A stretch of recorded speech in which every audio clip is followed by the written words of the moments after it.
Prezident To'qayev 12-may kuni Ostona shahrida Qozog'istonga rasmiy tashrif bilan kelgan Abu Dabi valiahd shahzodasi Shayx Xolid bin Muhammad bin Zoid Al Nahyon bilan muzokaralar o'tkazdi. Qozog'iston rahbari va Abu Dabi valiahd shahzodasi Qozog'iston Birlashgan Arab Amirliklari biznes forumida ishtirok etib, uning doirasida iqtisodiyotning muhim tarmoqlarini qamrab oluvchi 5 milliard dollarga yaqin 20 dan ortiq tijorat shartnomalarini imzoladilar.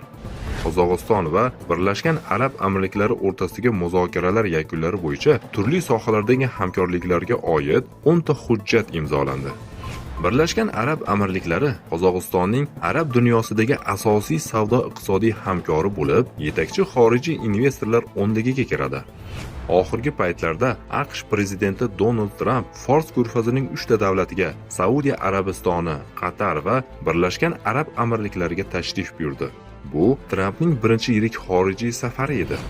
AQSh va Saudiya Arabistoni 142 milliard dollarlik qurol-yarog' savdosi shartnomasini imzoladi.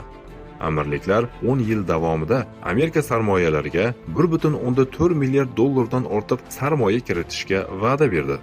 Qatar esa Trampga hashamatli samolyot hadya qildi. Ko'rfazdagi bu 3 mamlakatning iqtisodiyoti neft va gaz ishlab chiqarish va eksport qilishga asoslangan. Bu musulmonlarning umumiy mulki bo'lib, bu davlatlarning hukmdorlari uni kufr mamlakatlari manfaati yo'lida sarflaydilar. Mustamlakachi davlatlar manfaatlariga xizmat qiladigan har qanday musulmon davlati og'ir jinoyatga qo'l urgan bo'ladi va buning uchun halok bo'lishlari muqarrar. Ular qilgan ishlari bilan bu dunyoda ham, oxiratda ham foyda ola olmaydilar. Bugungi kunda musulmonlar muammolarining yagona yechimi islom yurtlarini ozod qiladigan, musulmonlarning qoni, mulki va nomusini himoya qiladigan payg'ambarlik minhoji asosidagi xalifalik davlatini barpo etishdir.